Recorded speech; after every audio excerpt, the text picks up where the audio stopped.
começando a entender isso agora, né, o que o Fernando, a Kátia já estão trabalhando há tanto tempo. Falamos um pouco de sociodiversidade, né, quando do filme, da presença do Fernando e do debate. Então, é muito importante que a gente, nesse espaço, também discuta isso e a gente possa ouvir pessoas como o Celso. E a gente vai ter agora uma oportunidade de desenvolver um pouco mais esse debate numa mesa, e eu vou chamar a coordenadora da mesa, a Bela, para fazer a apresentação da mesa e dos participantes.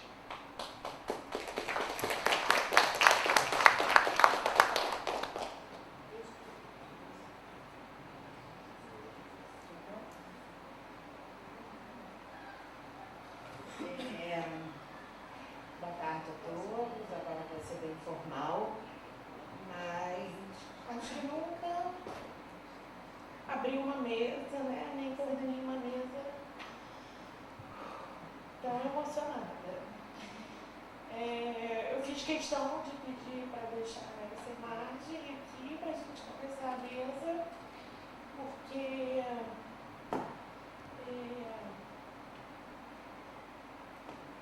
a gente está num evento que seria um evento acadêmico, um evento, né, de pesquisa, e a gente pensa muito, eu acho que uma das coisas da divulgação científica, porque a divulgação científica, ela preconiza que é popularizar a ciência. Em algum momento a gente dividiu ciências naturais, ciências humanas, e agora a gente vai ter uma mesa de pesquisadores, não por acaso são todos biólogos, né?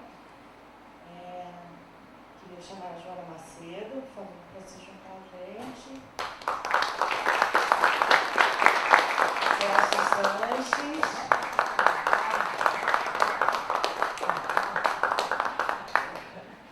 É a mesa delicinha. Vamos sentar, eu vou sentar aqui no meio para pegar a energia dos dois. E então essa mesa chama-se Sociodiversidade na gestão da relação com comunidade e biodiversidade. Então a gente vai pensar na dimensão socioambiental, né, sociocultural da conservação, né, como um todo. E estou muito honrada. Vamos começar com Joana, né, que é uma mulher ali, maravilhosa também. E é isso. Achei que já estava aqui.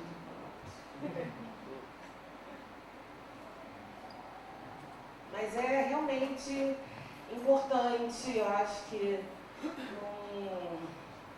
eu diria, num evento acadêmico, né? Um encontro de pesquisadores, né? A gente pensa que vai ter uma opção de gente aqui falando, né?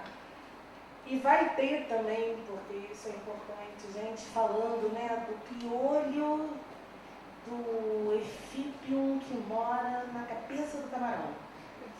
Mas isso existe porque isso é um produto cultural, né, da raça humana, né? A gente tem que entender que essas manifestações científicas são produtos humanos. Isso é absolutamente incrível, né? A ciência, ela é humana em toda a sua concepção, desde a pergunta até escrever, né, até procurar a resposta, né, ir investigar e escrever a resposta. Então, o pesquisador, ele é humano. E muitas vezes a gente não vê o pesquisador como um humano. E muitas vezes, muitos pesquisadores, e eu acho que eu e a Tati agora sou, graças a Deus, colega da Tati, agora lá na Fiocruz, estamos fazendo um mestrado em divulgação científica, e a divulgação científica ela também vem para isso, né? Para a gente entender esses processos humanos. Que bom.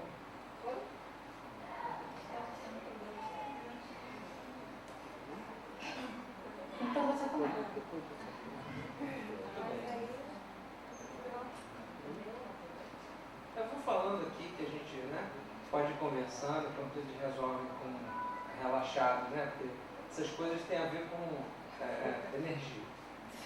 Então,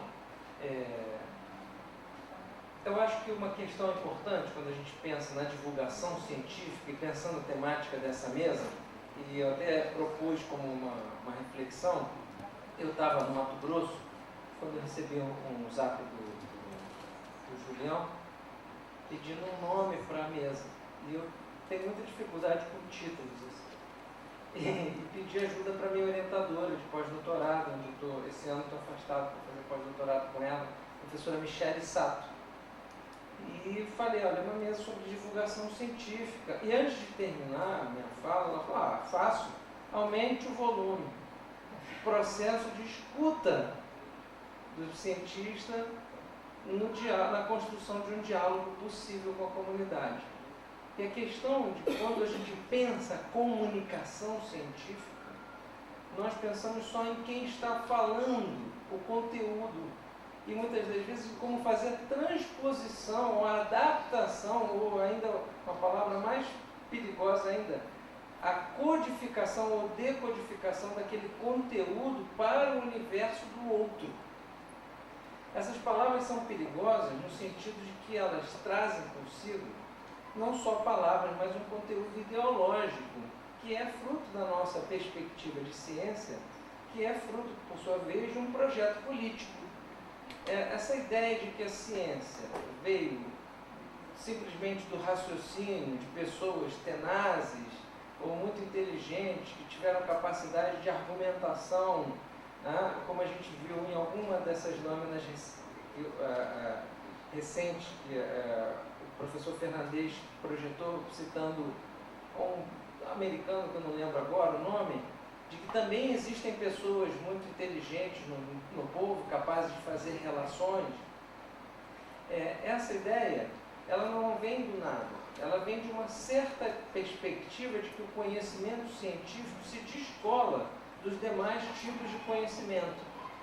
E no Brasil, a gente correu o risco, e ainda vive o efeito, de que o processo da construção do pensamento científico brasileiro se assenta numa escola, numa certa escola de pensar ciência, que é o positivismo. O positivismo, por sua vez, ancorou uma série de perspectivas políticas que estão na nossa bandeira. A ordem e progresso é parte de um lema positivista. Era ordem, progresso e amor. Tiraram o amor, ficou a ordem e progresso só. Agora, ficou bem evidente isso, né? Só falta botar ordem nenhum. Talvez eles possam botar ordem, progresso e ódio, né? Ódio e progresso. Então, dentro dessa perspectiva, o positivismo trouxe uma série de... Ódio bom progresso. Uma série de processos que obrigam a gente a pensar uma crítica à ciência brasileira, historicizando os processos da construção da ciência brasileira. Em particular, as ciências naturais no Brasil se constituíram de uma maneira muito elitizada. Quem tem acesso ao conhecimento são as elites, desde sempre, mas em particular no projeto republicano. O projeto republicano, ele deixou muito explicitado, inclusive no texto legal, como a ciência era um conhecimento nobre. Não à toa que, muito mais recentemente, a gente ouve em determinados discursos políticos, ouvir, né, é muito comum, infelizmente, a gente ouvir que a universidade não é para todos, tem um ensino técnico aí para quem não tem condições de fazer universidade, que o trabalhador pode acessar a escola técnica para ele ter logo um emprego, porque é um conhecimento mais acessível, como se fosse o conhecimento técnico um conhecimento inferior ao conhecimento universitário, e como se o conhecimento universitário fosse algo nobre para alguns poucos. Então esse é um desafio ideológico que nós temos que enfrentar no momento que nós estamos construindo uma proposta de divulgação científica no sentido da democracia do conhecimento. Então, esse é o primeiro desafio que eu queria propor aqui ao debate. Divulgação científica não como a divulgação de conhecimentos nobres, produzidos por determinados grupos, por determinados tipos de pessoas, né? Mas como um conhecimento para a produção da democracia. Tá? A divulgação científica é serviço da democracia. Né? Não é só democratizar o acesso ao conhecimento, é democratizar o próprio processo de construção de conhecimento, é democratizar a própria ideia de conhecimento, né? É permitir o acesso das pessoas à construção do próprio processo de divulgação científica. E você sabe como é que isso se revela nas nossas práticas? Como essa representação se revela nas nossas práticas? Numa atitude que é bastante alinhada a um paradigma positivista, de que quem tem que pensar a divulgação científica é um especialista em divulgação científica. E isso não trazendo para o diálogo aquela pessoa com a qual eu quero propor uma construção, uma comunicação, ou para aquela a quem eu me destino uma determinada comunicação. Então, quando a minha professora falou aumenta o volume, ela provocava exatamente nesse sentido de que o exercício não é só a gente pensar em como codificar, como traduzir, como transpor os conhecimentos. É claro que isso é uma tarefa importante, mas é sobretudo saber ouvir o que as pessoas já sabem, como sabem e o que elas querem saber. Como é que elas querem saber aquilo? O que elas querem saber? Quem são essas pessoas? O que elas têm para ouvir? E o que elas têm para dizer? Então, o processo de divulgação científica é, antes de mais nada, um processo de aprendizagem do próprio pesquisador sobre os processos de escuta, desenvolvimento do processo de escuta dele. É uma educação do pesquisador, antes de mais nada. Ou seja, é ele assumir que a sua formação é inacabada. O professor precisa ter o que Paulo Freire chamava de consciência do inacabamento. Saber-se inacabado. Saber-se que não está pronto. Saber-se que ele está em processo de formação continuada. E a gente tem essa ideia também, né? Por isso que eu me incomodo quando as pessoas dizem professor, doutor da universidade. A gente está aprendendo. Né? Inclusive nessas reuniões, assim, nesses encontros, onde a gente tem esse lugar de fala, né? Me incomoda muito no final quando as pessoas, agora vocês podem fazer perguntas. Eu já vou logo avisando, eu não tenho respostas, nenhuma resposta. Podem fazer as perguntas que vocês quiserem, mas eu gostaria, antes de mais nada, ouvir sugestões, contrapontos, reflexões, opiniões, porque talvez assim a gente possa construir a escuta.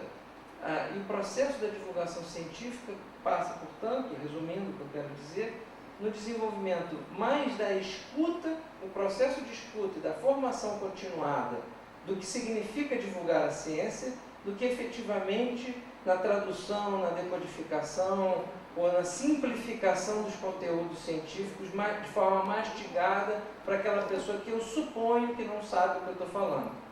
E é muito comum quando a gente vai em determinadas comunidades, que as pessoas do local, principalmente se são indígenas, eu tenho essa oportunidade de conviver com povos indígenas, quando você, ao se aproximar dessas comunidades, descobre que elas sabem muito mais do que você.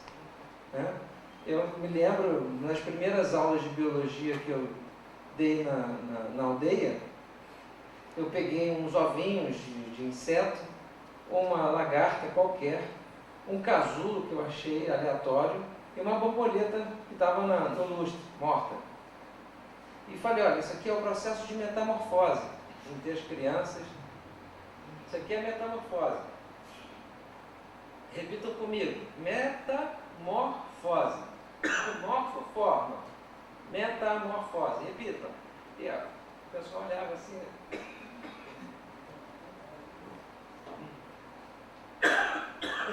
Perdão.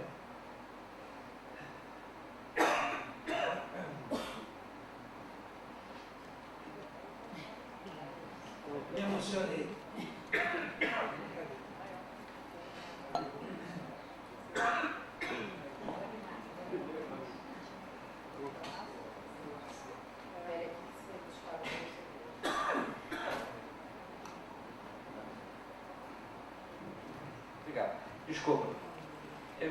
o ar seco me agride a garganta. Mas naquela aldeia, as crianças diziam assim, metamorfose, todo mundo ria de mim assim. Ria, uma zombaria danada. O que esse cara está querendo dizer? Metamorfose.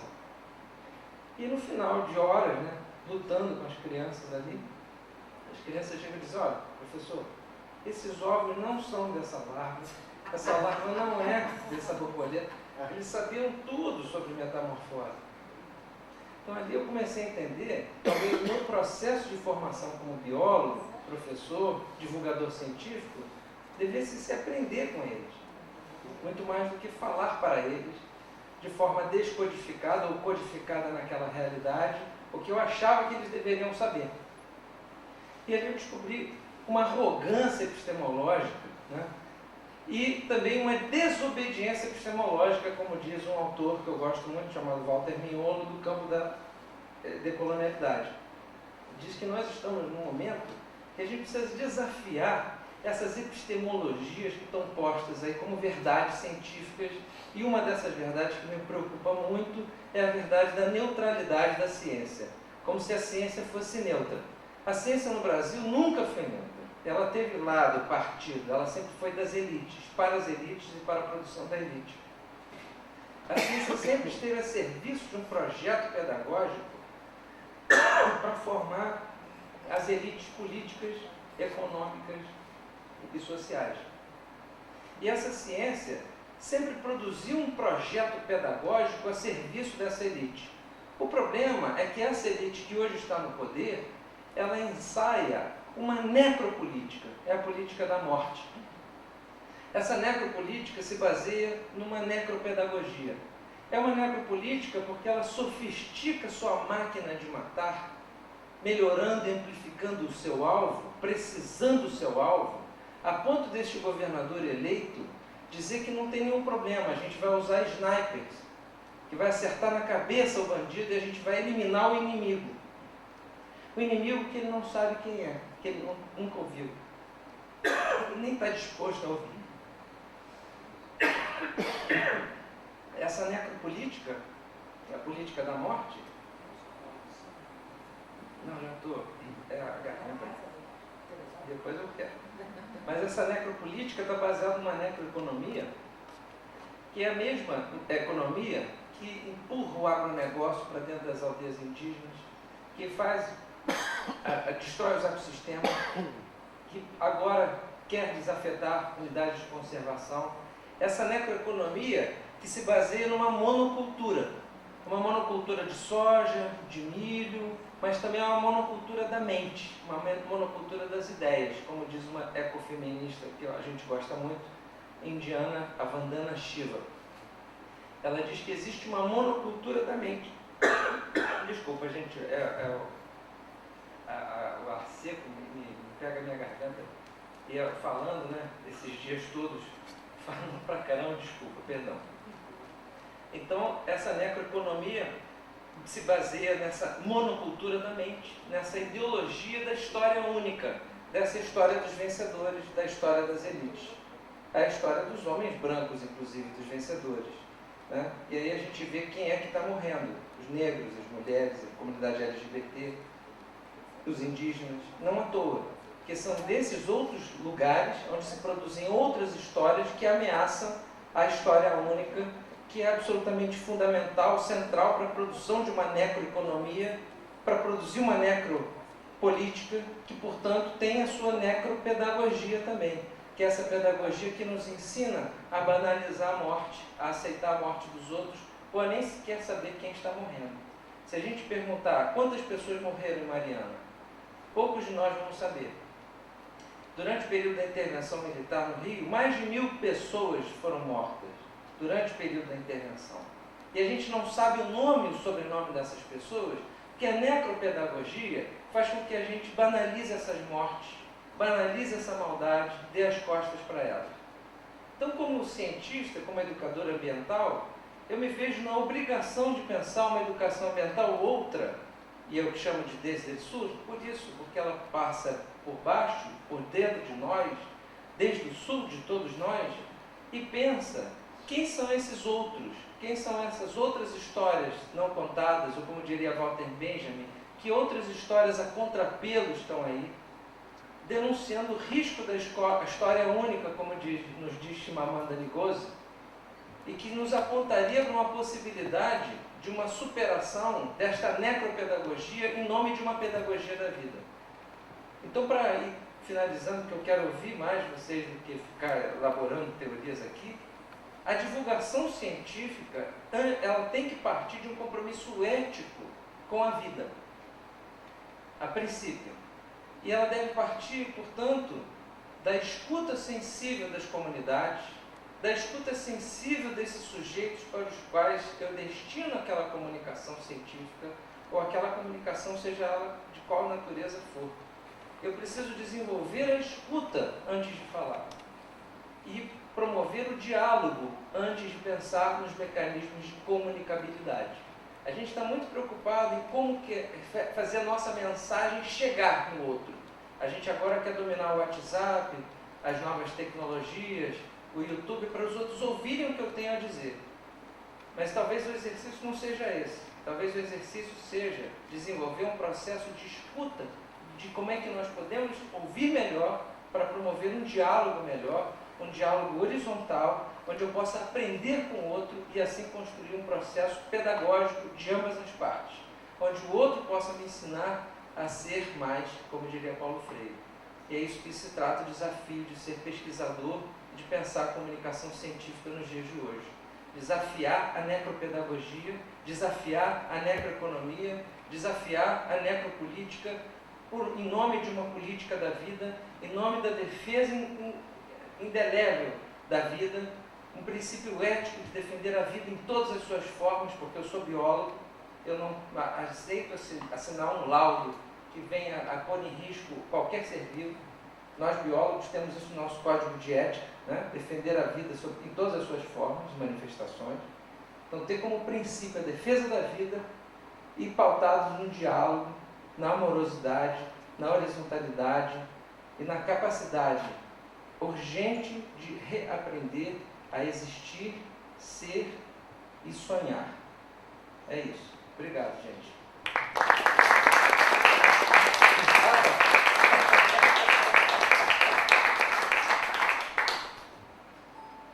Desculpa, tem mais um recado. Por favor, fale da importância da extensão universitária.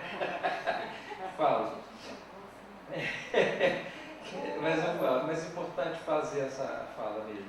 A extensão universitária na formação do pesquisador não pode ser vista de forma separada da pesquisa e do ensino. Pesquisa, ensino e extensão foram separados por esse projeto positivista.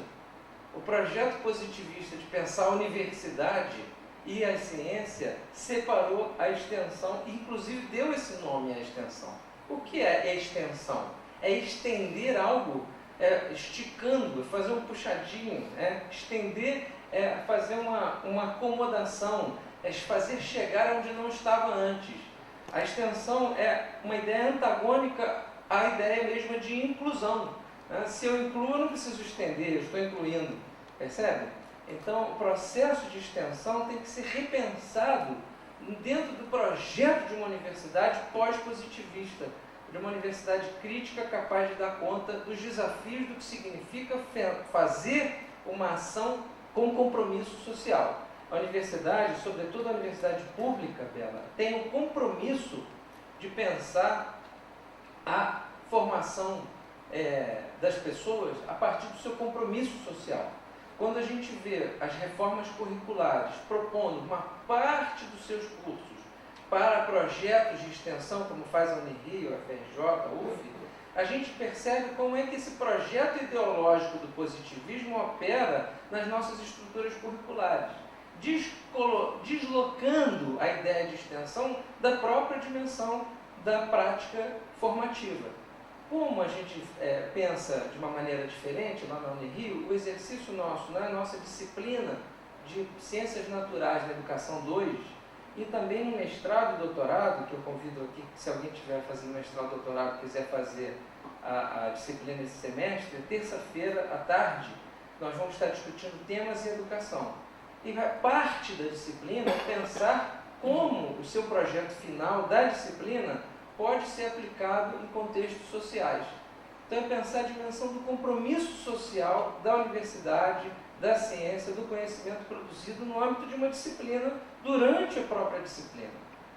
Os trabalhos finais podem ser iniciativas do que a gente chamaria de extensão, mas se a gente parte do pressuposto da inclusão, isso também pode ser uma pesquisa, isso também pode ser um projeto de ensino. Essas coisas não se descolam umas das outras.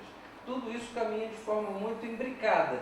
E a gente confunde esse imbricamento com a ideia de interdisciplinaridade. Isso não tem nada a ver com interdisciplinaridade. Isso tem a ver com uma perspectiva de construção da formação com um compromisso social. A perspectiva é anterior, é uma disputa ético-política, é o projeto político-pedagógico da formação universitária que muitas das vezes a gente deixa escapulir das nossas mãos. Sobretudo porque a gente não discute com os nossos estudantes. A gente ouve muito poucos coletivos de estudantes. Fiz um exercício recente só para compartilhar uma experiência.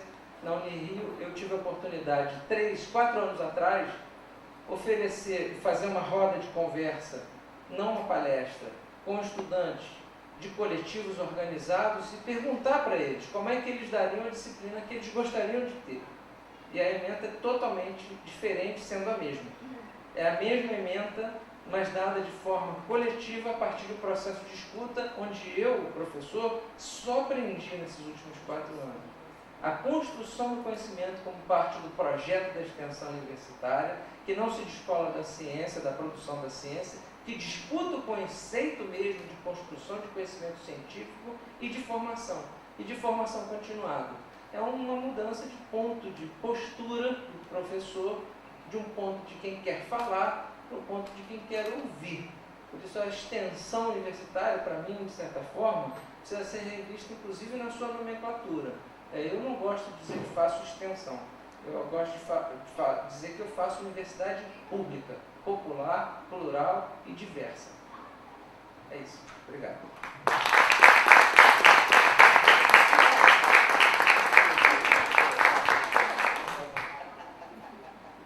Ele está pedindo desculpa. Vocês estão já anotando as intervenções que vocês vão fazer, né? Por favor, Joana. Bom, boa tarde a todo mundo. Eu queria agradecer muito a Bela, fico muito feliz de estar aqui nessa mesa e é um lugar que para mim é muito especial, foi onde eu me tornei pesquisadora, esse parque. Então tenho muito carinho, não só pelo lugar, mas por toda a equipe que trabalha aqui, que eu acho incrível também. Não é toda a unidade de conservação que é assim, aqui é um lugar realmente muito especial. Eu queria dizer que depois da fala do Celso eu estou absolutamente tímida. Mas é uma mesa de comadres e comadres. Pois é.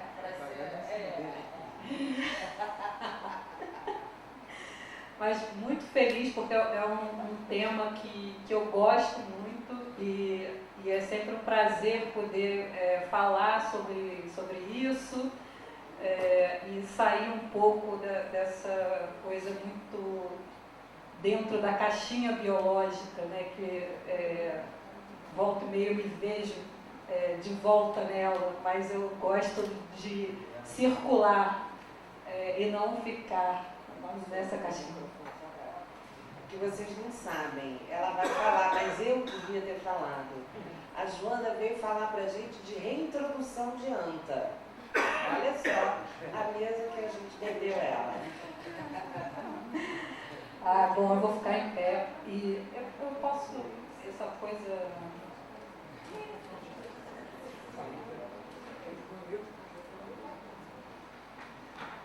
Bom, gente, depois dessa fala maravilhosa do Celso, eu vou trazer esse tema da sociodiversidade,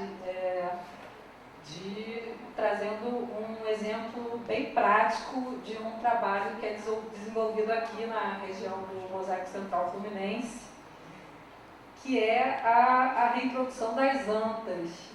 e eu imagino que muitos de vocês já devem ter ouvido falar, pelo menos, nesse projeto de reintrodução, que é uma estratégia de conservação para restabelecer populações localmente extintas.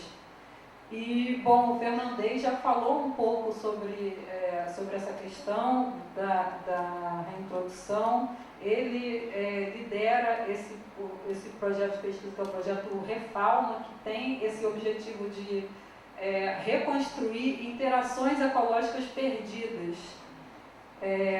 fazendo reintroduções do que ele chama de refaunação, né? Que não é uma reintrodução, são várias reintroduções para reconstruir processos perdidos. E tem esse grande laboratório da refaunação na Floresta da Tijuca, com reintroduções em curso e projetos de reintrodução já bastante avançados.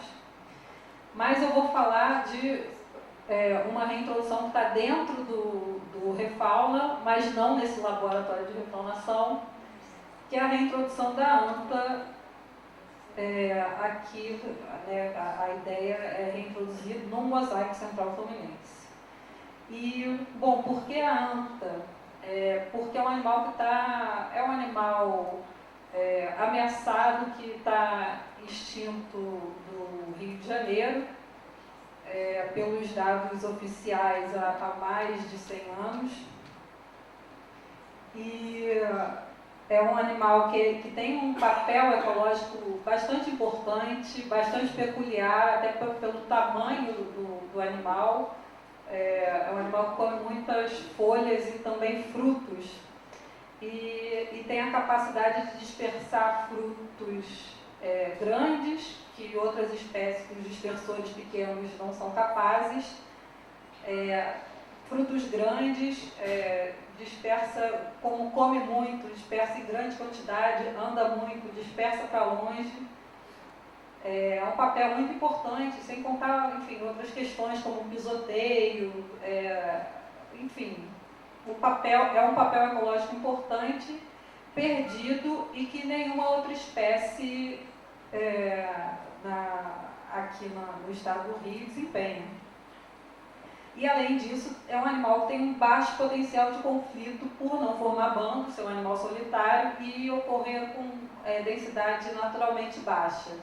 E é uma coisa muito importante, né? A gente está falando aqui de sociodiversidade e da interação com comunidades, da conservação com comunidades locais. Isso é muito importante.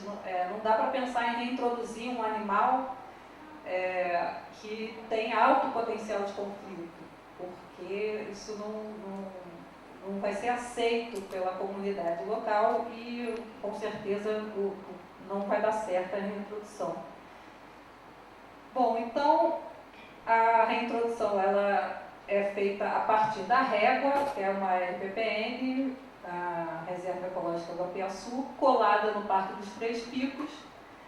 E a ideia de fazer ali é porque é o maior contínuo de floresta que a gente tem no estado e o único onde é possível você ter uma população viável de anta. E na régua também, porque além do ambiente ser muito favorável para a anta, né, esses lagos, muita água, muito rio, floresta, o casal proprietário da RPPN, o Nicolas e a Raquel, são muito entusiastas da ideia da reintrodução da anta, então eles dão muito apoio e a gente é muito acolhido lá e isso é muito importante e faz toda a diferença. Então eu vou falar rapidamente como se dá essa reintrodução. Os animais vêm de cativeiro, né, de criadores zoológicos, são equipados antes de vir com esse colar, que tem GPS, emite sinal de rádio, aí ganha um microchip embaixo da pele, um brinco de identificação e vira a tecnoanta para poder ser trazida para cá. Cyberanta. Então é feito o transporte nessas caixas, enfim, eles vêm de carro nessas condições e vão para um cercado de aclimatação de um pouco menos de 1 hectare, que foi construído dentro da mata, na régua, por onde passam aproximadamente 1 mês se aclimatando, né, principalmente a dieta, mas também ao clima, à floresta. E aí são soltos e são monitorados com esse colar e também com a ajuda de armadilhas fotográficas.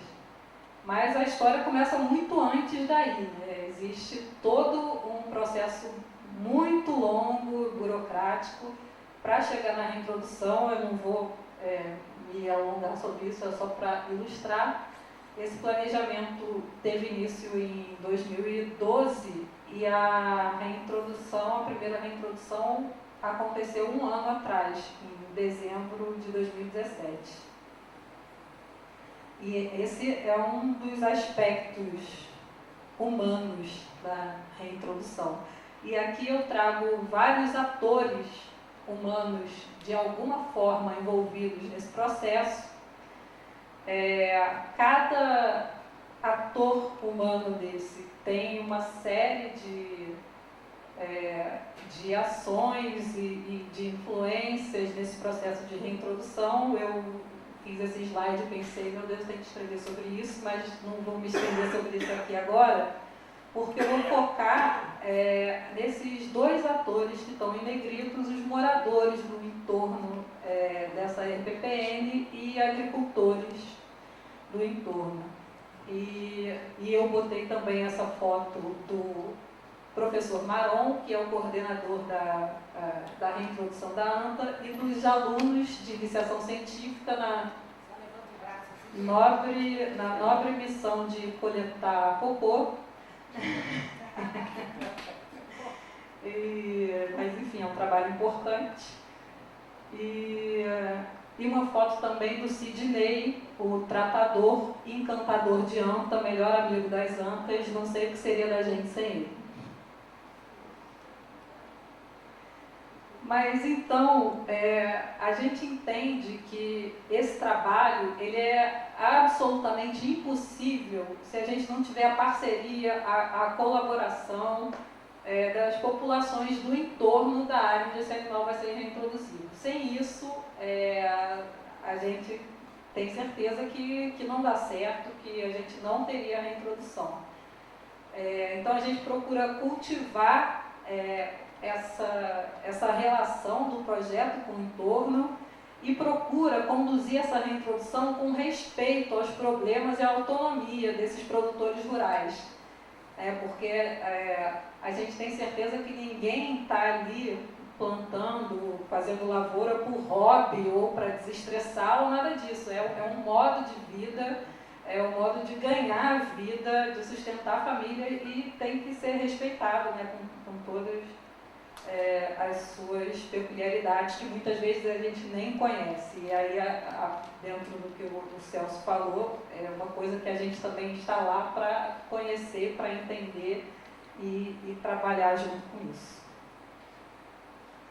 Então, a primeira coisa que a gente começa a fazer, bem antes mesmo de trazer os animais, é pensar num plano de informação, pensando que eu conversei muito com as pessoas lá e ninguém tem lembrança da anta, nem as pessoas mais velhas, ninguém tem lembrança da anta lá. Muitas pessoas não conhecem mesmo o animal, não sabem muito bem dizer como é e acabam associando com a capivara. E é um bicho que pode atingir 300 quilos e é meio esquisitão mesmo, aquela coisa parece uma mistura do elefante com porco. Então realmente muito assustador, podia ser muito assustador um bicho desse aparecer no quintal de alguém, uma pessoa que nunca viu e não sabe o que é. Então era muito importante que todo mundo fosse informado do projeto de reintrodução, por que aquilo estava sendo feito, como seria feito, que bicho é esse, como ele é, o que ele faz, o que ele come. E E muito importante também falar sobre os possíveis problemas de convivência com esse animal. E de uma forma muito honesta, né? É importante que isso seja feito de uma forma muito honesta. E então a gente fala sobre invasão de lavouras, aproximação das casas, a possibilidade de atropelamento e também da caça. É importante também estabelecer canais de comunicação, que as pessoas saibam quem é esse pessoal da reintrodução da ANTA, quem é o Refauna e como achar essa gente, como se comunicar com esses pesquisadores, no caso de precisar, de ter uma dúvida, enfim. E eu considero a parte mais importante desse processo a conversa com os produtores rurais, que foi feito, claro que tinha esse processo de informação sobre o projeto, sobre a ANTA, sobre os problemas, mas era sobretudo uma conversa, onde eu também tinha um feedback sobre a ideia da reintrodução da ANTA.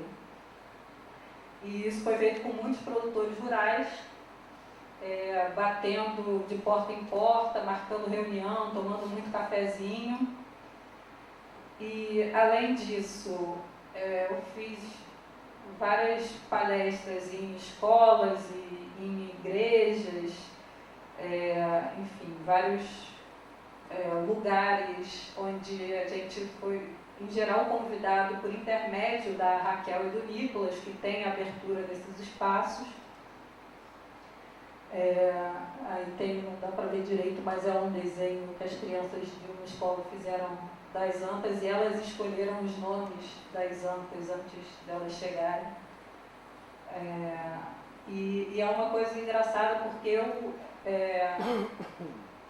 pessoalmente, não levava muita fé nesse canal de ir na escolinha, conversar, achava que era uma coisa muito educação ambiental conservadora clássica, mas enfim, tinha a Raquel abrir os espaços e eu ia, e eu fiquei realmente surpresa porque o retorno foi sempre muito bacana com as crianças. Bom, fizemos também muita divulgação de jornal local, mídias sociais, panfletos, participamos também de várias reuniões de conselhos de unidades de conservação e conselhos municipais. E aí, começando a falar sobre o que acontece depois que chega a ANTA, um dos problemas que a gente imaginava que podia acontecer era a invasão de lavouras. Especialmente porque bem na frente da régua, exatamente em frente, tem um goiabal enorme, e é muita goiaba, ela cheira, tem um cheiro incrível, a anta tem um nariz desse tamanho, a gente já imaginava que elas iam visitar esse goiabal. E por isso a gente vinha conversando desde muito antes com um produtor de goiaba, o seu Zezinho, e toda a família dele. E não deu outra, as antas começaram a frequentar, às vezes chegavam a morar uns dias dentro do goiabal dele. Mas no fim das contas não foi um problema, porque como vocês podem ver nessa foto, a montanha de goiaba no chão, é muita goiaba, e essa goiaba que cai, que é a mais madura, a mais cheirosa e a mais atrativa, ela não é vendida, né? Eles pegam as mais verdes do pé para comercializar. E então o seu Zezinho falou que não tinha problema nenhum, a anta estava circulando ali, e inclusive ele mantém dentro do goiabal dele alguns porcos que fazem basicamente o mesmo papel que a anta faz ali, que é limpar o chão. Então, não teve nenhum problema, mas a gente já sabe que tem uma anta visitando outros goiabais em lugares distantes que a gente nem imaginou que o bicho ia. Mas, enfim, estamos fazendo esse trabalho de conversar e até agora não foi nada problemático. Aqui é um milharal que foi visitado por uma anta e o agricultor entrou em contato com a gente, fomos lá olhar e conversar com ele e explicar maneiras que ele podia fazer para espantar a anta quando ela aparecesse. A anta não vai dar para ver direito aí, mas as pontas das folhas estão meio comidas. Mas ela não chegou a derrubar pé de milho, por exemplo, ou a comer a planta inteira. Comeu e nem chegou porque isso era do lado de um goiabal, então ela foi lá mesmo para comer goiaba. E o milho não fez nenhum sucesso. Mas ela realmente andou no milharal, comeu algumas folhas e a gente, quando soube, correu lá no dia seguinte para... a ideia é apagar os incêndios, não deixar a coisa tomar uma proporção grande. E está dando certo. Outro problema é a invasão de áreas de uso humano. Esse camarada aí é o Júpiter e essa é a pousada da régua. O Nicolas já estava quase cobrando a diária do Júpiter para a gente, porque ele realmente estava se achando um hóspede, era a atração dos turistas, todo mundo adorava, mas ele estava se sentindo tão à vontade que chegou a entrar dentro da sala e comer um bolo dos turistas. Pois é, ele estava meio abusado. Isso começa porque eles tinham um sistema de descarte de lixo orgânico que as antas, na cozinha da pousada, que as antas logo descobriram acesso. Então era uma fonte infinita de comida, um gramadão bonito desse e bolo de sobremesa. Então estava muito bom, né? Aconteceu também 2 vezes de anta cair na piscina da pousada e ter que ser içada porque ela não entra e não consegue sair. Enfim, e ainda bem que essa questão da invasão de áreas de uso humano aconteceram em intensidade na pousada da régua, onde é tudo muito mais contornável, né? Então isso não chegou a ser um grande problema. E é lógico, a gente não sabe como espantar a anta, a gente está aprendendo na prática, na tentativa e erro, e tentando desenvolver tecnologias para contornar esse problema da invasão. E a gente sabe que tem técnica que vai funcionar para um animal, não vai funcionar para o outro. Por exemplo, essa coisa da buzina, essa buzina alta pra caramba, falhou miseravelmente em espantar a anta, para ela não faz nenhuma diferença. Mas enfim, são várias técnicas Chicotinho ali também, né? Esse chicotinho foi o último modo de tentar tirar essa anta da pousada e funcionou. Aparentemente ela realmente parou de morar na pousada. Que é aquele, um bastão de tocagado que dá um choquinho e aí isso agora só de olhar bastão a anta vai embora, então já condiciona o animal para contornar o problema, para resolver. Aparentemente funcionou. E uma coisa muito importante é o controle da questão do lixo orgânico. Enquanto tiver um aporte de comida e a anta descobrir aquilo de modo fácil, ela vai continuar indo ali. Então é uma coisa muito importante de resolver nessa hora. E aí, bom, conversando bastante com as pessoas lá no entorno,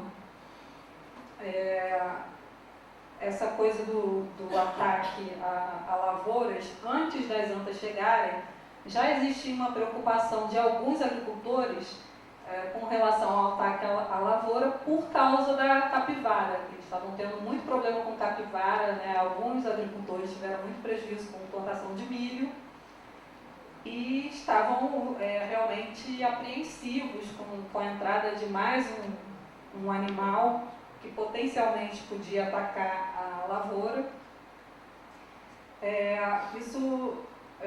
O agricultor que estava mais preocupado, que teve mais prejuízo, antes da chegada das antas, ele acabou botando uma cerca elétrica para evitar as capivaras, o que para a gente também foi ótimo, porque é uma garantia de que a anta não vai entrar na propriedade dessa pessoa que já estava bastante chateada com toda a razão. E arame farpado não? Arame farpado depende da cerca de arame farpado. Se ela não for muito firme e muito fechada, a anta pode passar. Mas é importante também essa questão de cercar. E essas pessoas realmente reclamam muito da capivara e defendem o manejo. Eles acham que tem capivara demais, e aí ainda vem aquela história de que a régua trouxe a capivara e agora eles têm que fazer alguma coisa com a capivara. Vou correr. Se fala muito também sobre a caça, e é uma coisa que parece ensaiado, todo mundo fala sobre isso, que todo mundo caçava na região, mas que agora a caça é muito mais rara. E aí eles atribuem isso ao aumento da renda, à diminuição do isolamento, né? Quando você tem o asfalto, fica muito mais fácil comprar carne.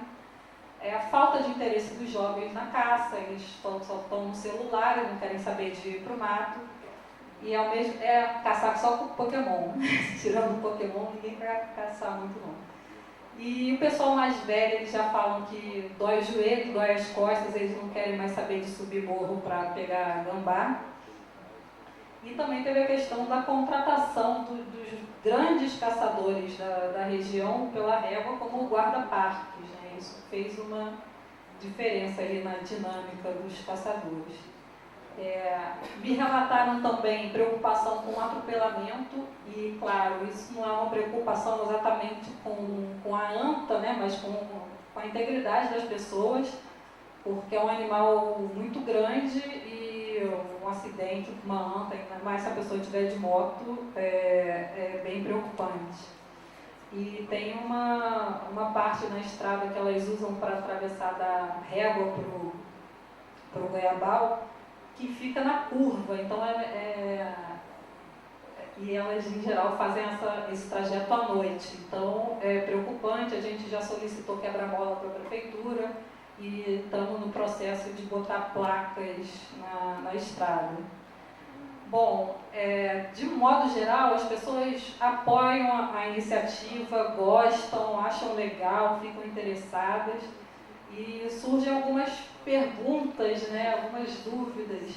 E eu acho que a mais curiosa é se vai ter comida suficiente na floresta para a anta. Porque eles associam logo a anta a comer fruto.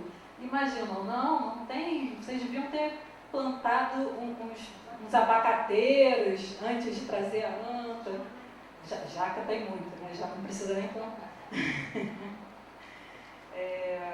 E aí a gente fica, não, mas com certeza ela come muita folha e folha dificilmente vai faltar na floresta. Então essa dieta vai ser sempre complementada com folha e isso não vai ser um problema. E aí tem as dúvidas sobre invasão de plantação, atropelamento, caça e se elas são mansas. Tudo mundo pergunta também, mas ataca, né, um bicho tão grande. Bom, essa coisa toda foi muito facilitada pela experiência da reintrodução do mutum, que teve 10 anos atrás na régua, então não era uma novidade para ninguém ali o projeto de reintrodução, todo mundo sabia do que se tratava, e as pessoas em geral tinham uma admiração e uma excitação com a ideia da reintrodução de um bicho tão grande. Mas também aparecia uma apreensão, uma dúvida sobre esse processo e principalmente se ia dar certo, se ia funcionar. Bom, deixa eu ver se eu tinha. Quantos foram introduzidos? Isso que eu vou falar agora. A gente trouxe 6 animais. Não está aqui o vídeo. Putz. Não, isso Não, mas deixa, é só 2 antas passeando. Mas a gente trouxe 6. 2 antas. Foram 6 animais. Primeiro vieram um casal com um filhote. O macho morreu, infelizmente, ficou doente, morreu. E ficou essa fêmea com um filhote, que já está um filhotão com 2 anos de idade. E depois mais 3 indivíduos, uma fêmea e 2 machos, que estão lá. Eles usam a área perto desse cercado de aclimatação e ali mesmo no entorno da área, além do goiabal. E só esse filhote que está andando mais longe, ele desceu o rio Guapiaçu e está visitando outros goiabais e sendo visto bem longe, mas está lá, está vivo. Uma coisa que a gente notou é a oportunidade para o turismo, não só os turistas, tem muito estrangeiro, observador de ave que aparece na régua e tem muito interesse, mas as pessoas de lá mesmo, os moradores do entorno, têm muita curiosidade de ver a anta e aí procuram, eu tenho notado isso, moradores de lá indo passear no fim de semana nos alagados, na expectativa de encontrar uma anta, que é muito legal, né? Porque aproxima não só da régua, mas do projeto em si. Principalmente as crianças ficam doidas. A gente tem tido muito problema com os colares, o que é ruim para esse trabalho com a comunidade do entorno, porque com colar a gente sabe exatamente se a anta está saindo e visitando plantação, onde ela está andando, e os colares acabam quebrando e alguns animais a gente já trocou o colar. Teve uma que a gente não entende muito bem, inclusive essa mesma, a Flora. Ela consegue tirar o colar e acho que ela já tirou umas 5 vezes o colar, a danada. E, bom, como vocês viram aquelas fotos do Júpiter, a gente teve também alguns problemas de comportamento, mas essa anta aí, a primeira anta, a Eva, no começo ela também era Adão e Eva, lógico, primeiro casal no paraíso. E ela tinha também muitos problemas de comportamento porque não tinha medo de gente, ela se aproximava e principalmente era muito gulosa e ia atrás de comida. E depois de uns meses esse comportamento mudou completamente e hoje ela não é vista quase nunca. A gente sabe pelas armadilhas fotográficas que ela está ali no entorno, mas ela só está andando à noite e quase nunca é vista, o que dá para a gente uma esperança em relação ao Júpiter, aquele danado que fica na pousada, né? Porque o negócio se o animal não se adapta e não vai para o mato nunca e fica morando do lado de uma casa, em algum momento ele tem que ser reconduzido para o cativeiro, porque não faz sentido reintroduzir um animal que vai morar na casa de alguém, né? Mas a gente está trabalhando firme com essa questão do comportamento dele e tem esperança que dê certo. Eu tenho tido feedbacks bem positivos em relação ao projeto. As pessoas dão sempre notícia da anta, eu vi a anta, fulano viu, estava ali, fez assim. E tem uma animação em torno da chegada desse animal. E essa foto foi tirada ontem numa escola, que a gente foi na escola porque a professora procurou a gente dizendo que um aluno foi atropelado por uma anta. E aí a gente foi na escola escutar a história desse menino aqui do meio, esse miudinho, Eduardo Miguel. Ele estava pescando no rio com o pai e daqui a pouco eles olham e vêm os cachorros correndo atrás da anta e a anta descendo o barranco correndo e o pai gritou, corre! e ele correu para a água justamente onde a anta correu também, e a anta deu um esbarrão nele dentro da água, mas foi só um encontrão, ele não se machucou, não, nada de grave aconteceu. Ele ficou muito assustado na hora, mas depois, segundo ele e o pai ficaram rindo na beira do rio da situação, e a anta voltou depois mais calma, e eles ficaram observando, olha o nariz dela, ela tem um brinco amarelo. E eu fiquei muito feliz de escutar essa história, porque o conflito com a fauna, né, tem esses dois componentes, tem o dano real ou potencial que a espécie pode causar, e também a predisposição da pessoa a enxergar aquilo como uma coisa danosa, né? A tolerância da pessoa ao animal. Em outra situação, esse pai, só de perceber o perigo, podia estar muito danado e falar, vou correr em casa pegar uma espingarda. E eles sentaram na beira do rio e ficaram rindo e observando o animal. Lá de Brasília. Já tinha passado mal. Mas enfim, só para terminar com essa história que a gente escutou ontem, que deixa a gente bastante animado em relação ao trabalho mesmo de conversar com essa comunidade e de passar essa mensagem na introdução. E eu queria finalizar agradecendo de novo. Muito obrigada, Bela. Claro, não é um trabalho meu, é o trabalho de uma equipe grande, várias instituições envolvidas. E o Maron está ali, os alunos não chegaram não, né, Maron? Ainda estou no campo. Senão a vizinha está aqui também. Mas enfim, tem os contatos do Refauna aí, e agradecer imensamente a toda essa grande rede de colaboradores do Refauna. Obrigada, gente.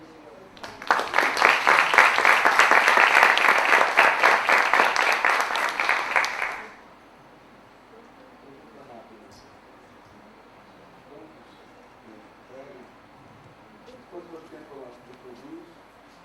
Qual o tamanho que essa área pode suportar? Olha só, a gente tem mais uma apresentação agora, a gente pode guardar, tudo bem para o senhor se a gente guardar as perguntas para depois? Então tá bom. Isso foi no final. Então, dentro dessa perspectiva, né, da mesa, eu sempre esqueço o nome da mesa, de sociodiversidade, gestão na relação com comunidades e biodiversidade, eu vou apresentar um pouquinho do meu trabalho com facilitação gráfica e falar como ele tem ajudado a gente em processos gerenciais com comunidades que a gente trabalha. Né? Então, o quer que eu desenhe é uma brincadeira. Na verdade, o meu trabalho, eu até brinco com o Celso, que nós somos muito intuição, mas obviamente a intuição precede a síntese, então a gente tem estudado isso, né? Não à toa o Celso é um dos meus orientadores. E para tentar entender o que esse processo do olhar facilita realmente a aprendizagem e facilita a formação de grupos e as pessoas entenderem os processos e o que a gente está levando para elas. Então, quer que eu desenhe? Eu podia falar para vocês, tem milhões de estudos que dizem que um desenho faz você entender muito melhor alguma coisa, 48% a mais do que se você lesse uma palavra ou lesse um texto, né?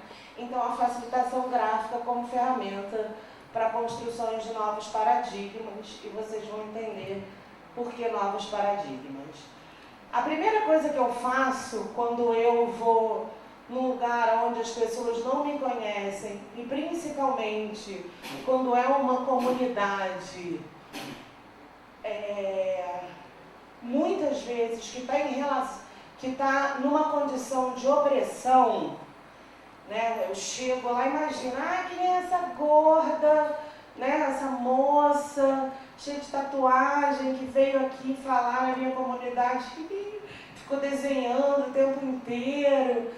Quem é essa louca? Então eu me apresento para elas. Eu sou a Isabela, eu sou uma pessoa que adora música, né? Que adora esses processos amorosos, de abraço, que gosta de cor, que gosta de saber nome, que gosta de fazer brincadeira, que espera o ano inteiro o carnaval, né? Então eu falo isso para as pessoas e eu mostro quem eu sou, né? Então isso já vai criando nas pessoas, com as minhas imagens, minha foto, alguma empatia. Alguma coisa dentro de mim está buscando, dentro das pessoas com as quais eu estou falando, alguma coisa que tem a ver com elas.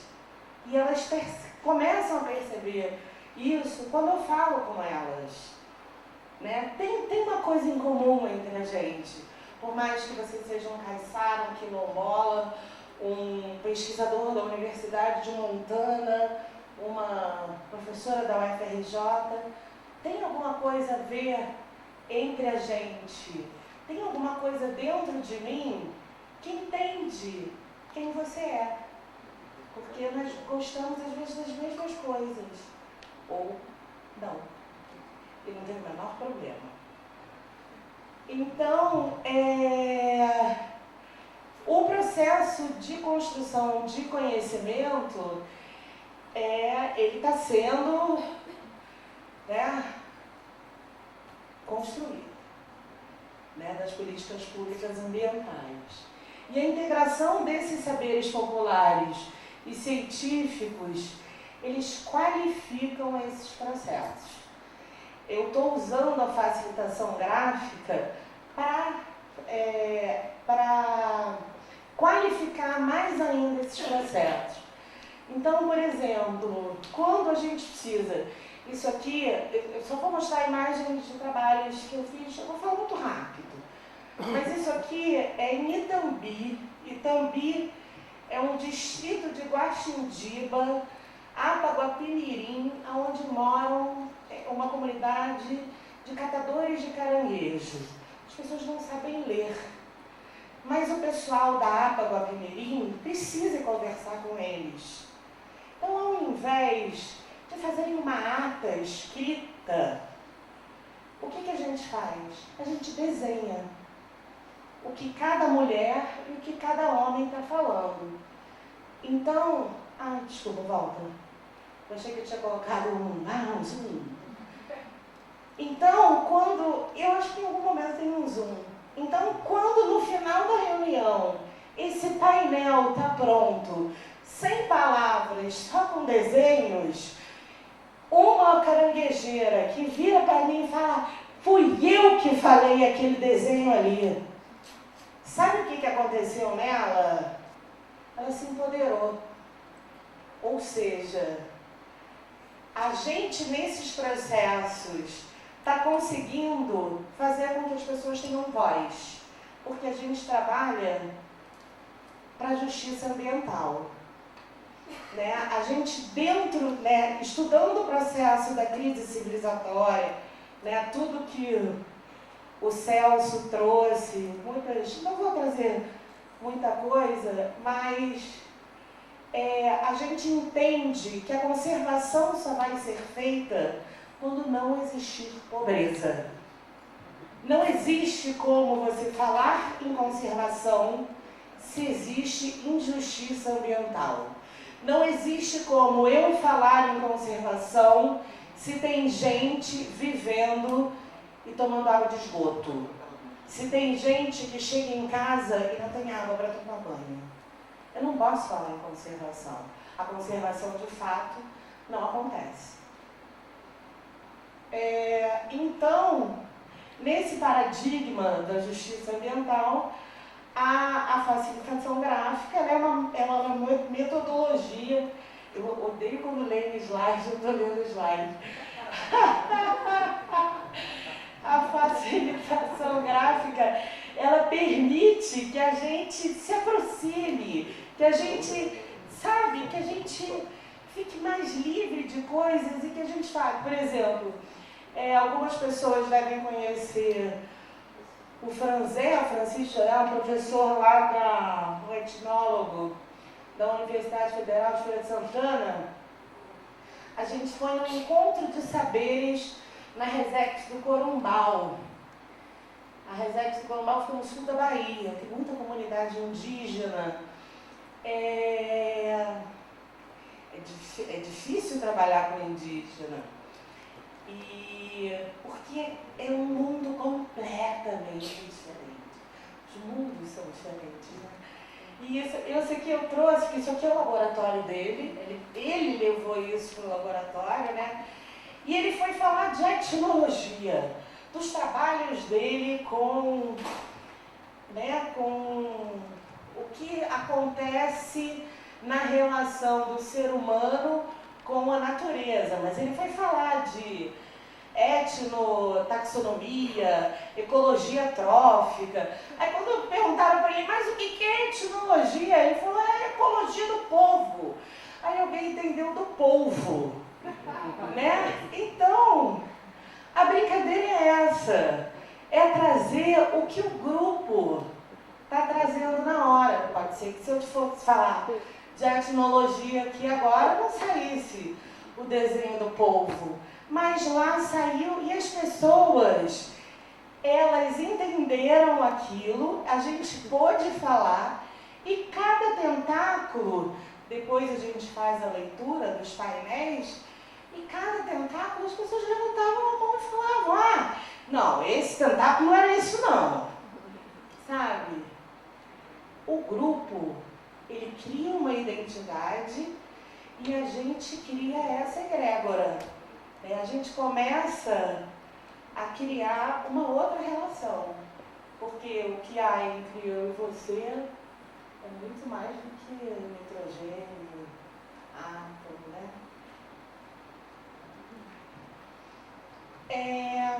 Isso é uma homenagem a um dos meus orientadores, mas é um dos desenhos que eu mais faço. Primeiro eu tive que aprender muito a desenhar, eu não sei desenhar, isso é muito louco, tá? Eu preciso dizer isso para vocês.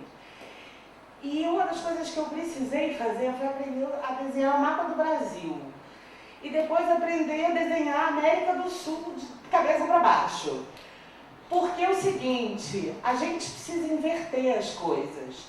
É o famoso decolonialismo, né? A gente precisa entender que está tudo errado, né? Que a gente não é minoria. A gente fala às vezes, né? Porque é uma minoria. Gente, não é a maioria. A maioria de mulheres, a maioria é oprimida. Não é a minoria que é oprimida. A minoria oprime, né? Então é uma coisa de mudança, de perspectiva mesmo. E isso aqui é uma aula, né? Uma exposição, a gente tenta não usar esses termos, aula, aluno. Vocês sabem o que quer dizer aluno? Sem luz. Tem alguém aqui aluno? Ai, que bom. Mas tem estudantes? Tem gente? Todo mundo, né? Então, o autor que a gente escolhe para trabalhar nessa mudança de paradigma e com justiça ambiental é um catalão. Ai, eu também fico com a garganta seca. Não, tá tranquilo. É o Martinez Alier. E isso é interessante, porque a gente foi forjado numa corrente conservacionista, né? Onde a gente pensa na natureza assim, e na conservação, é a misantropia, né? A gente pensa na conservação, a gente pensa que só vai haver conservação se não houver ser humano. Eu lembro quando eu entrei na faculdade do Ibsen Gusmão Câmara, um Globo Repórter desses da vida, né? Tinha uns programas da Rede Globo que mostravam, né? Só podia ter natureza conservada sem seres humanos. E aí hoje a gente vai num quilombo, hoje a gente vai numa terra indígena, hoje a gente vai numa aldeia caiçara, e essas terras dessas populações, dessas comunidades, né, de povos originais, estão muito mais conservados do que outros lugares onde estamos nós, ou que nós dizemos não entre, né? Então, o Allier, ele fala do ecologismo dos pobres, é a perspectiva da justiça ambiental. Então, o paradigma dele é o socioambientalismo, que se opõe ao preservacionismo e à ecoeficiência, né? Porque a gente viveu uma época, principalmente na década de 80, né? As ONGs, todo mundo tinha solução para tudo, né? É um sistema que vai fazer isso, um sistema que vai fazer aquilo. Só que, na verdade, a gente vive numa sociedade urbana-industrial, né? Quando a gente pensa, né, nesse credo ecoeficiência. E o Martinez Allier, ele traz para a gente a ênfase na justiça social. E se a gente tem, então, o protagonismo de populações locais, agroecologia, né, essas soluções locais, aí sim a gente pode começar a pensar em conservação de verdade. Porque aí sim a gente está pensando em justiça ambiental.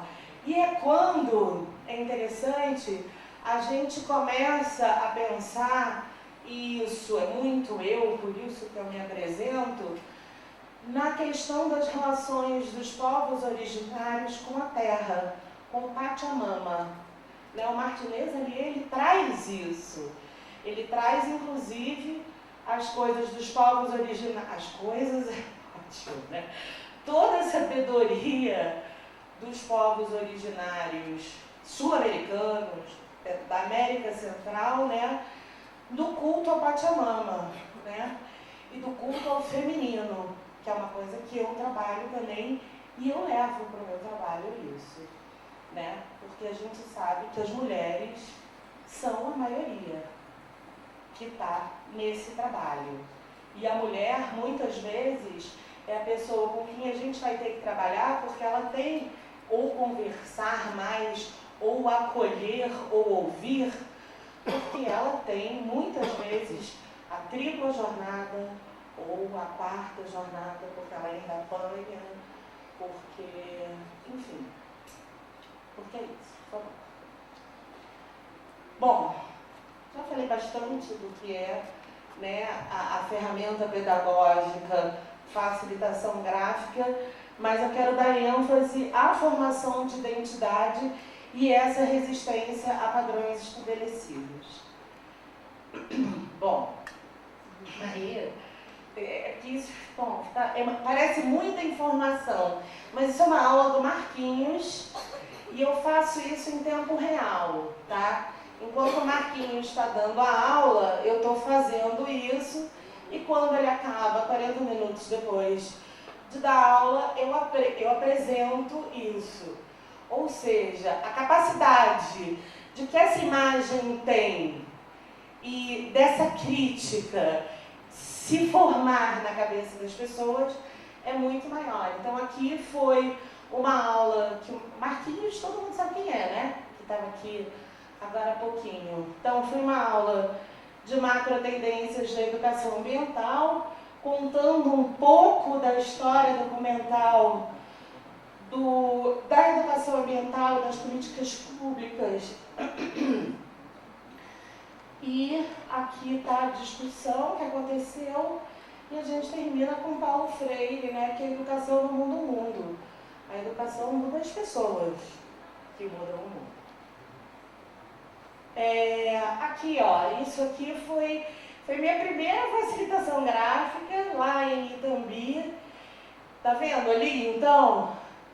Aquela mulher, ela cata caranguejo, ela tem que pensar no preço do caranguejo, ela tem que cozinhar, lavar roupa, pensar na redinha, limpar.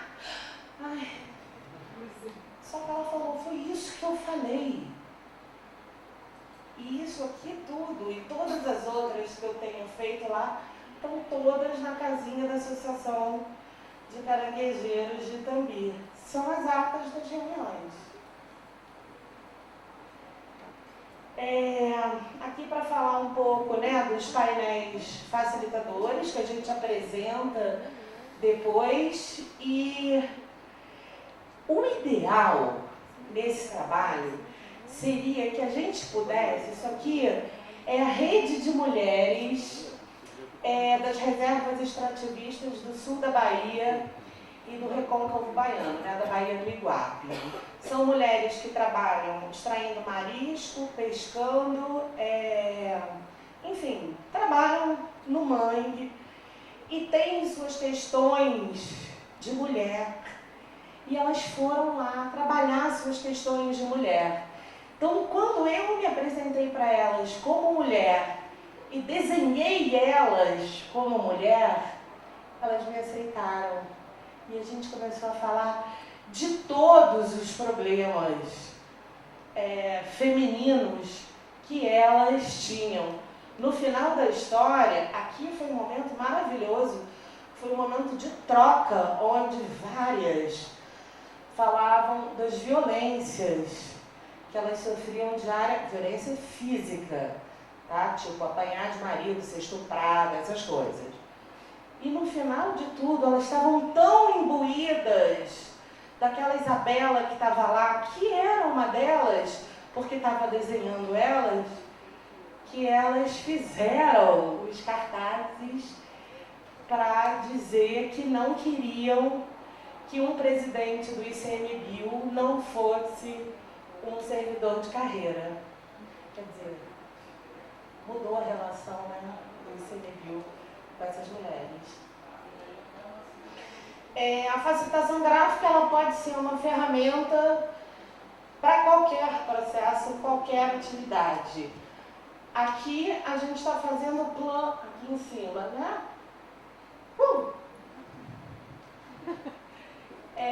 A gente está desenhando o plano de educação ambiental do Parque Nacional do Iguaçu. Ali no cantinho é uma palestra que o Steve McCool deu sobre um Red Point, né? Da teoria U, umas coisas assim, de como que a gente podia fazer o plano de visitação e o plano de manejo, rever o plano de manejo do Parque Nacional do Iguaçu. Aqui é uma oficina com professores no Parque Nacional de Fernando de Noronha, para tentar sensibilizar os professores a usarem em sala de aula, principalmente nas aulas de biologia, matemática, física, química, quais são as outras matérias? Então, principalmente em todas as matérias, os parques, as unidades de conservação da ilha. Sai da sala de aula, né? Vamos lá. E aí, e o mais legal é isso, e esse eu vou ler, que o uso da imaginação e a metáfora é uma forma de extrair e retratar uma reflexão sobre como cada grupo se organiza, né? E o processo de cada grupo vai fazer com que cada pessoa veja o que realmente eles significam, né? Essa experiência que que eu estou tendo com a facilitação gráfica e que eu tenho a possibilidade de dividir muito com o Julião, mas principalmente com o Celso, né? Ela, quando a gente usa criativamente as imagens, a intuição das pessoas, a vida pessoal das pessoas, elas vêm para cá. Isso aqui, por exemplo, é uma palestra, uma fala do presidente da Almar, falando da Petrobras. Queria que o Maurício estivesse aqui, né? Então, a gente divide o desenho, né, o painel, numa coisa cinza e preta, que é o derramamento de óleo, como a Petrobras atua na Baía de Guanabara, e o que é a Baía de Guanabara de verdade, e o que ela significa para os pescadores. Os pescadores não pescam aqui, os pescadores pescam aqui, e os pescadores enfrentam isso aqui. Né? Então, quando os pescadores, depois da palestra, veem o desenho e a gente discute mais sobre isso, eles se apropriam dessa causa e isso permanece. Isso é educação ambiental. Né? Isso está indo. Não, eu não estou fazendo educação ambiental com ninguém, não, tá? Não sou eu. Isso que a gente tem que entender. São os grupos. Porque se o grupo não existisse e se não houvesse essa energia no grupo, isso não aconteceria. Não acontece. Isso aqui, por exemplo, quando criaram o Parque Estadual da Pedra Branca, criaram um parque estadual em cima de um quilombo. Um quilombo no Parque Estadual da Pedra Branca. E a galera criava banana. Cria ainda, né? Plantava banana. Oi? Produzia banana? Planta, né? Enfim, para produção, para venda. É isso. E vendia banana porque era lucrativo, que na feira. Então, quando criam uma unidade de conservação em cima de uma comunidade e de uma área ancestral cheia de história, cheia de ancestralidade, cheia de usos ancestrais, isso cria um conflito inacreditável. Então, quando a pessoa que foi apresentar isso, ele usou a Primavera da Rachel Carson, como é o Primavera Silenciosa. Então, eu coloquei a Primavera Silenciosa aqui, que era a teoria dela, era a base da árvore da bananeira, né? As questões estavam na folha porque podiam sair dali, voar, não sei, né? Um vento passava e levava. As bananas maduras, elas eram questões que já tinham sido resolvidas no conflito. As bananas verdes eram coisas que tinham que ser muito trabalhadas. E as podres, né, aquelas que já estavam mais maduras aqui embaixo, e isso fez significado, né, para eles na hora, eram coisas que na relação já tinham apodrecido e não davam mais para serem resgatadas. Isso então, assim, são todas as possibilidades, né? E para a gente ver, isso é basicamente uma xilogravura, mas não é uma xilogravura, isso é palestra, né, do Valdemar Vergara, não sei se vocês conhecem ele, mas é um cordelista, ele era parceiro do índio, do índio.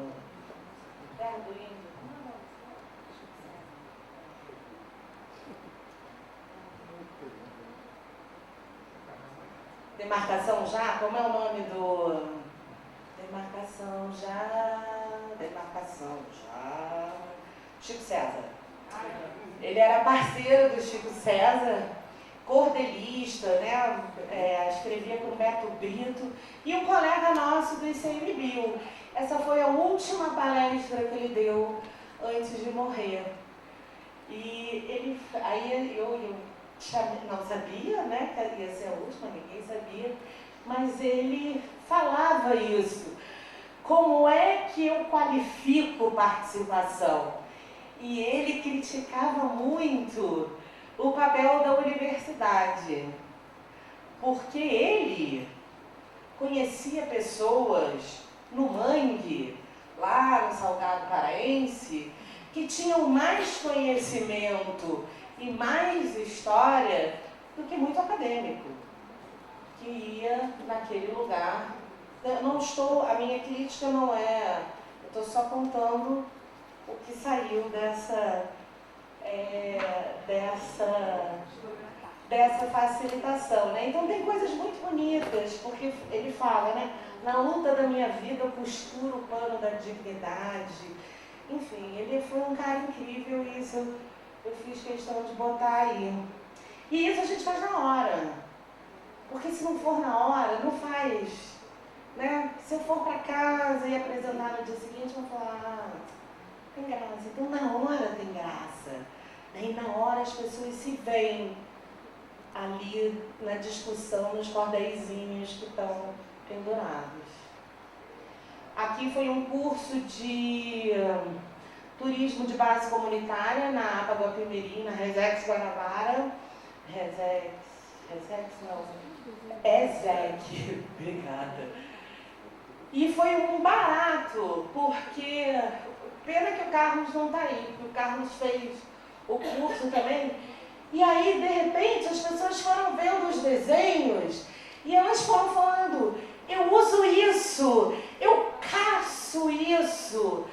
Então, você falar, imagina numa reunião no ESEC, eu caço na ESEC.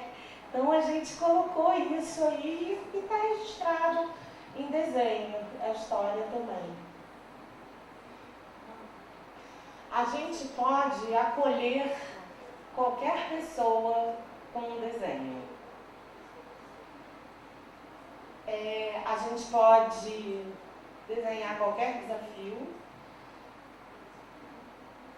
e a gente faz isso nas pessoas. No final, essa moça que está de óculos, ela chama-se Lúcia Guaraldo. Ela trabalha lá na Furnafeia, que é um parque nacional, né? Parque Nacional do Rio Grande do Norte. Ela não toca nas pessoas.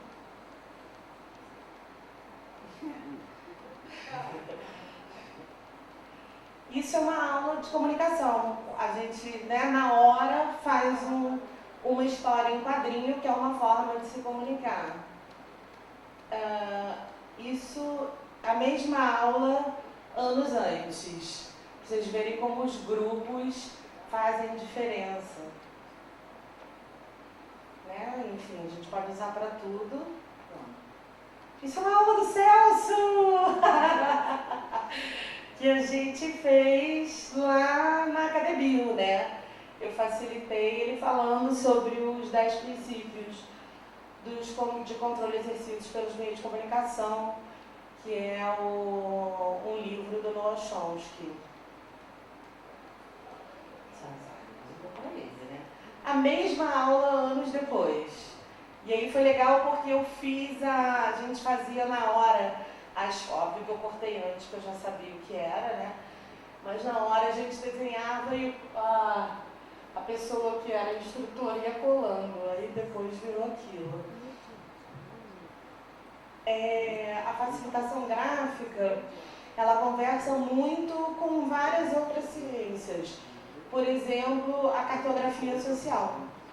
Isso é um trabalho lá do Parque Nacional do Juruena. O pessoal do conselho, né, fez um mapa falado do que tinha em cada lugar. Eu nunca vi tão grande, legal. Do que tinha em cada lugar. Então, onde tinha assentamento, madeireira, pecuária, onde estavam os bichos, os babaçoais, os castanhais. E aí a chefe do parque falou, WWF, tem dinheiro? Fizeram um quebra-cabeça e a gente está trabalhando isso no entorno da unidade e trazendo a unidade para a vida das pessoas. Esse foi o último trabalho que eu fiz agora, foi o seminário da Confrem, que é a Confederação, não. Ai, meu Deus, Confrem, alguém? Confederação... Das reservas. Não. Mas, enfim, dos extrativistas costeiros e marinhos. Então, sabe que está no lugar certo, na hora certa, né? Sim, então, ver o que é a Confrem e como a Confrem está, né, o maretório, né, está dominando o território, porque a luta dos caras é pelo mar, é por pescar, e por pescar da forma tradicional deles. Enfim, isso... Ali um pouco do Chico Mendes, né, a história do Chico Mendes, isso foi muito legal, uma palestra da Maria Negrete, né, o legado socioambiental do Chico Mendes, chegando, né, então a Conferência dos Povos da Floresta, como é que chega isso no mar, na Confrem. Isso é só para dizer assim, como que o desenho, como que a cor pode trazer muito significado para uma ideia. A gente pode fazer facilitação gráfica em qualquer lugar. Então, por que não sentar num banco e chamar alguém para sentar com você e trocar uma ideia, né? E é isso, né? Porque o rinoceronte pergunta para a borboleta, né? Por que você não tem medo de mim? Porque você só me encoraja a colorir diferente. Então, aí são alguns trabalhos durante um trabalho mesmo, mostrando todo o trabalho. Isso foi legal. Eu fui a única pessoa que escreveu um trabalho sozinha num seminário, a única mulher que escreveu um trabalho sozinha e foi eleito o melhor trabalho no seminário. O seminário de pesquisa do ICMBio. É isso, gente. Obrigada.